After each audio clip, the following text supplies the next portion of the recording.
Bismillahirrahmanirrahim. Assalamu alaikum students. Students, previously we had done and discussed the rules for Prezi writing. Today we will be discussing the approach towards Prezi writing. Approach जो है मैं समझता हूँ कि वो बहुत अहम है रूल्स के साथ साथ, क्योंकि अप्रोच का मतलब ये है कि वो कौन से स्टेप्स हैं जिन पे चलते हुए हम न सिर्फ प्रेसी आसानी से समझ सकते हैं, उसे अटेम्प्ट कर सकते हैं, बल्कि उसको सक्सेसफुली अटेम्प्ट कर सकते हैं। प्रेसी की जो अप्रोच है उसमें डिफरेंट स्टेप्स हैं। उन स्टेप्स में हम ग्रेजुअली वन बाय वन चलेंगे तो हमारे लिए प्रेसी जो है वो बहुत आसान हो जाएगी। वैसे तो प्रेसी करने के कई तरीके हो सकते हैं, लेकिन कई साल की प्रैक्टिस के बाद, कई साल के तजर्बे के बाद, एक्सपीरियंस के बाद हम इस नतीजे पे पहुंचे हैं कि ये वाला जो तरीका है जिससे हम अभी अप्रोच करेंगे प्रेसी को, इससे चीज़ें आसान भी हो जाती हैं और हमारे लिए इससे नंबर भी ज़्यादा आते हैं। तो students, let's start with the approach. Approach में स्टूडेंट्स पहला जो पॉइंट है वो that is first casual reading. First casual reading का मतलब ये है कि आपने प्रेसी जब आपके सामने एग्जामिनेशन में आती है तो आपने उसको कैजुअल तरीके से पढ़ना है। पहले आपने ना मुश्किल अल्फाज पे रुकना है, ना उनको निशान लगाना है, क्योंकि इससे आपकी शुरू में एक तो परेशानी बढ़ती है, दूसरा प्रेसी के बारे में आपका मजमूई तासुर कायम नहीं होता। मजमूई तासुर तभी कायम होता है जब आप एक फ़्लो में प्रेसी पढ़ें। तो उसके लिए बहुत ज़रूरी है कि चाहे आपके हाथ में पेन हो ना हो, आपने कोई निशान प्रेसी पे नहीं लगाना, बल्कि सिर्फ और सिर्फ ऐसे उसको पढ़ना है जैसे आप एक स्टोरी बुक पढ़ रहे हैं। So it casual reading gives you a clear idea of what the paragraph is all about and what are the components. और कैजुअल रीडिंग जब आप कर लेते हैं तो आपको मेन आइडिया पैराग्राफ का समझ आ जाता है, जिससे आपको टाइटल समझने में भी आसानी होती है। उसके बाद स्टूडेंट्स, दूसरा स्टेप जो बड़ा इंपॉर्टेंट स्टेप है वो है second intensive reading plus bracketing and numbering. इसमें आपने ये करना है कि प्रेसी को सबसे पहले तो अच्छे तरीके से पढ़ना है, और अच्छे तरीके से पढ़ने के साथ साथ आपने जहाँ से प्रेसी शुरू होती है वहाँ ब्रैकेट लगानी है। ब्रैकेट लगा के आपने पॉइंट नंबर 1 लिखना है, क्योंकि ये पहला पॉइंट प्रेसी का शुरू हो रहा है। जहाँ तक ये पहला पॉइंट जा रहा है वहाँ तक आप जाएंगे, वहाँ फिर ब्रैकेट लगाएंगे।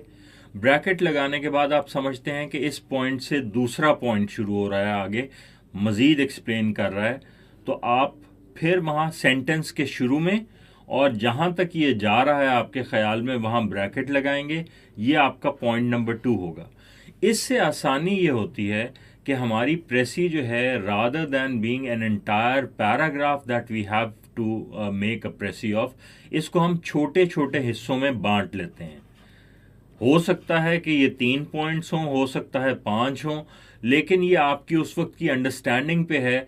4 पॉइंट होना या 5 पॉइंट होना इतना अहम नहीं। अहम बात यह है कि आपने प्रेसी के मुख्तलिफ हिस्से कर लिए हैं, और ये हिस्से जो हैं आपको प्रेसी की को समराइज़ करने में पार्ट बाय पार्ट बहुत अहम किरदार अदा करेंगे। और जब आप 1 2 3 लिख लेंगे तो आपको ये भी पता चल जाएगा कि आपने किस तरतीब से, किस सीक्वेंस से प्रेसी लिखनी है, क्योंकि हमने रूल्स में भी डिस्कस किया था कि जब हम प्रेसी लिख रहे होंगे तो the sequence of ideas would remain the same as they are in the paragraph. तो बिल्कुल पैराग्राफ वाले आइडियाज़ आपने उसी सीक्वेंस से लिखने हैं, और साथ आपने ब्रैकेटिंग करनी है। ब्रैकेट करने के साथ आपने नंबर देने हैं। तो आपके 4 या 5 या 6 पॉइंट्स इस तरह आपके पास आ जाएंगे। उसके बाद जो आपने summarise each bracketed number in 1 और 2 सेंटेंसेस, रफ वर्क। अब आपने रफ वर्क में ये करना है कि जो आपने एक नंबर ब्रैकेट किया है, मसलन यहाँ से यहाँ तक, तो उसके अंदर जो आइडिया बताया गया है उस आइडिया को आपने समराइज करके 1 या 2 सेंटेंसेस के अंदर लिखना है। ये रफ में आपने लिखना है।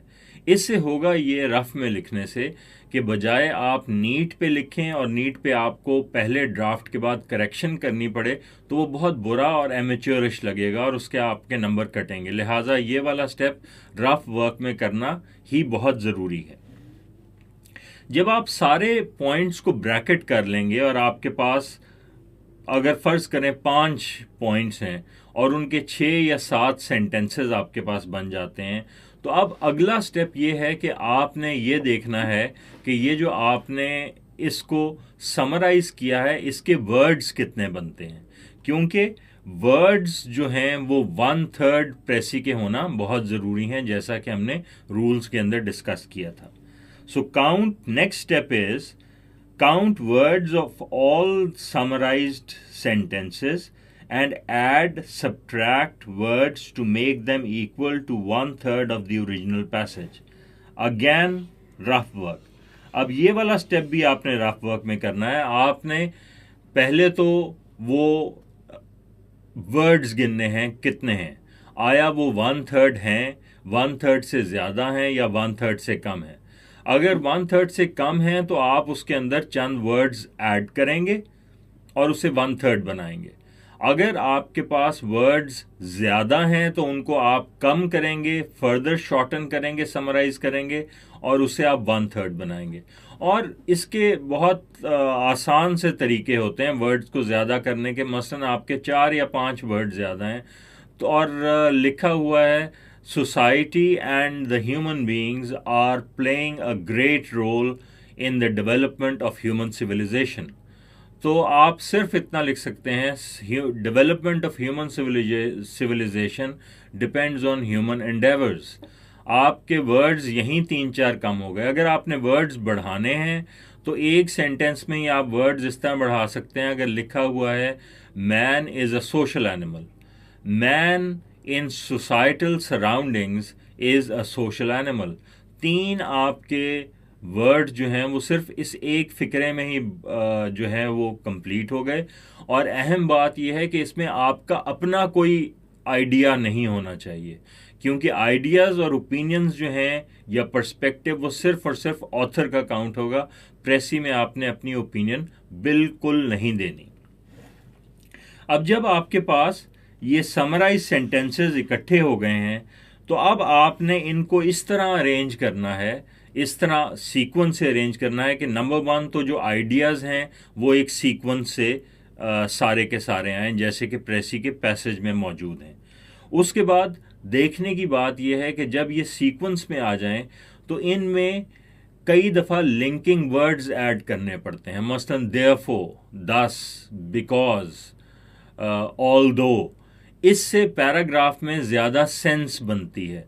लेकिन अगर इन वर्ड्स की ज़रूरत नहीं है तो आप ये लिंकिंग वर्ड्स ऐड नहीं करेंगे। इनका मकसद ये होता है कि आपका पैराग्राफ डिसजॉइंटेड ना दिखे, बल्कि एक जॉइंटेड यूनिफाइड होल दिखे। और यही हमारा नेक्स्ट पॉइंट है। Write final precis on the answer sheet. अब आपके पास फाइनल प्रेसी 1/3 में तैयार है। You write it on the answer sheet so as we discussed, it appears as a unified whole rather than disjointed sentences in a passage. ये टूटे फूटे फिक्रे नज़र नहीं आने चाहिए, बल्कि ये एक कंप्लीट यूनिफाइड प्रेसी नज़र आनी चाहिए। तो लिहाजा जब आप इस अप्रोच को अपनाते हैं, सबसे पहले आप कैजुअल रीडिंग करते हैं, एक उसके बारे में अपना पॉइंट ऑफ व्यू बनाते हैं। पॉइंट ऑफ व्यू बनाने के बाद आप सेकेंड इंटेंसिव रीडिंग करके ब्रैकेटिंग और नंबरिंग करते हैं। उसके बाद रफ वर्क में 2 स्टेप्स हैं। एक तो आप हर एक पॉइंट को समराइज करेंगे और समराइज करके उस जो आपने ब्रैकेटिंग और नंबरिंग की है उसी तरतीब से आप उनके समराइज्ड वर्जन 1 या 2 सेंटेंसेस में लिखेंगे। उसके बाद आप वर्ड्स काउंट करेंगे। वर्ड्स 1/3 होना चाहिए। अगर कम हो या ज़्यादा हो तो आपको वर्ड्स ऐड या सब्ट्रैक्ट करना होंगे, लेकिन ज़रूरी यह है कि वो वर्ड्स जो हैं वो आइडिया आपका अपना ना हो, बल्कि पैसेज में दिया गया ऑथर का आइडिया हो। उसके बाद जब आप ये रफ वर्क कर लेंगे तो उसके बाद आप प्रेसी को एक यूनिफाइड होल देने के लिए ये देखेंगे कि आया उसमें लिंकिंग वर्ड्स की ज़रूरत है या नहीं है। अगर है तो आप वो लिंकिंग वर्ड्स इस्तेमाल करके पैराग्राफ को एक खूबसूरत, कंप्लीट, कॉम्प्रिहेंसिव और समराइज्ड प्रेसी की सूरत में फाइनल आंसर शीट के ऊपर ट्रांसफ़र करेंगे। Thank you very much.